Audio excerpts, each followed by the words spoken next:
My name is Jason Duika. I am a Verdi baritone. My degree at Indiana University, which I got in 2012, was a performer diploma.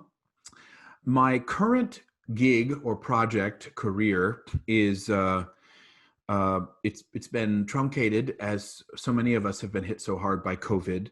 But beforehand, I had just sung my first Nabucco, my second Verdi title role with a wonderful company in California, West Bay Opera in Palo Alto.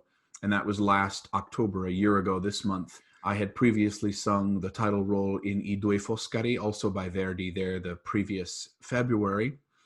And it's important to note that West Bay Opera is the second oldest running company in the West behind San Francisco Opera. I also sang Marcello in La Bohème there 2 years ago this month. And I was about to sing Germont in La Traviata there this past May when COVID, of course, hit and hit us all very, very hard. I lost nearly half my season and, of course, all my income, and had to do virtual house auditions this fall. I just did one for European houses and companies here in the States. It proved to be challenging from a technological standpoint, but actually a lot of fun. I was able to bring my wonderful coach who works with me here. I live in Michigan. And we did it. We connected my computer and used Zoom to our modem, and we connected with my manager in New York, and then the various companies that I sang for. And it was actually quite thrilling to do it from your house. So God bless technology and science, which can enable us to do such extraordinary things. I would say some of the key events along the way that led me to my current position were in the fall of 2012. I was offered my first professional contract with Utah Festival Opera, Michael Ballum's company, where I covered Valentin in Faust. Following that, in the fall of 2014, I was hired to be the baritone young artist with Palm Beach Opera, and I was there for 2 seasons, and that's a really great company. It's one of the top 20 or 25 biggest companies in the country, and amongst many of the larger ones in the world, and they have a lot of Met singers and really fabulous coaching staff. And the opportunity to sing roles and cover them is just replete. I actually ended up singing and covering 9 roles with the company. In 2018, at the age of 34, I was hired back at the Jacob School to sing the role of Enrico in their Lucia di Lammermoor. We often say when we're in school there, even though I've been gone almost a decade, that the production value is so sumptuous and so high, we're not really gonna be at a company that has the same production value for a while after we leave. So it was great to be back in that and sing with a huge orchestra in the MAC and with a fabulous set and great student singers. And the videos from that ended up leading to my next gigs out in California. So I was very, very grateful. Be prepared to work harder than you ever thought you would.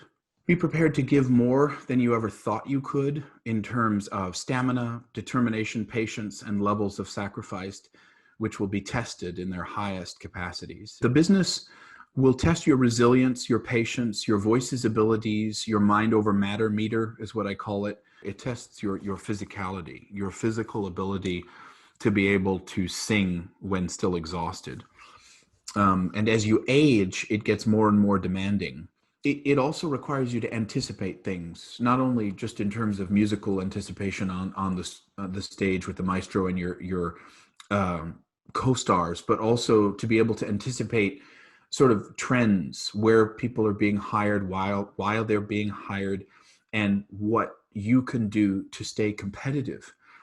You're never done tweaking the technique. I still study with my teacher regularly, virtually during this time, and my coaches to keep everything really fresh here and really functional. And I think part of that is that I didn't start singing true dramatic repertoire until I was 34.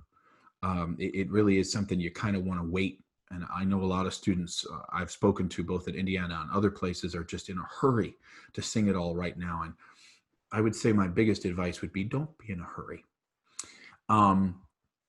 Be prepared to try new things too, vocally as well. You see, vocal stamina, something that not only comes with age, cannot be rushed and cannot be obfuscated, and can only really grow with consistent, healthy use. And that's something that I'm not sure a lot of young singers really truly understand. The stamina and the vocal health has to originate from a true consistent use of the voice in a healthy manner over a long period of time, like a decade or more. Don't oversing too young.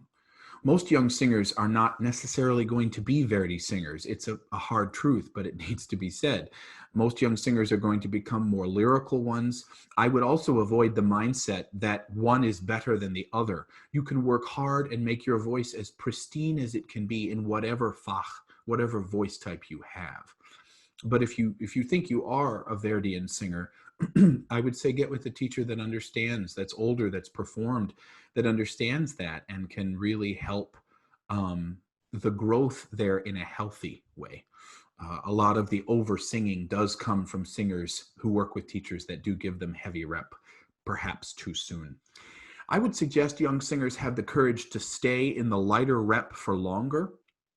When I was accepted into the biggest yap I ever did, which was Palm Beach Opera in South Florida at 31, I was already in my early 30s when I went there, which was 2014. You know, they had me sing lighter stuff. It was my manager who told me I'm a Verdi baritone. And my manager's in his 60s, Peter Rensman. He's been doing this a long, long time. And for my audition for him, when I was 33, 2 years later, at the end of finishing at Palm Beach Opera, I sang Mozart's Count's aria from Act 3 of Nozze di Figaro, Hai già vinta la causa, vedrò mentre io sospiro. And then I sang Hamlet's aria, O vin dissipe la tristesse. And he heard in that a Verdian sound. For a big company, it's wise to sing a fach or two lighter and let them hear what may really be there, what may really exist. And I also have a studio of singers, of young baritones mostly. Singing informs teaching and teaching informs singing. I do that on the side. I'm principally an operatic performer, but I think waiting and nurturing is best. I would say what's next for me is Traviata in California. It's supposed to be this coming May, but I don't really know if that's going to be the case because we just don't know what COVID is going to do. Most likely it will be next fall out in California when I sing Germont in Traviata, but it might be even next spring. I don't know. You know, we're all kind of waiting and we need a vaccine. And so I'm just waiting for the world to open and the opera world to return so that I can sing.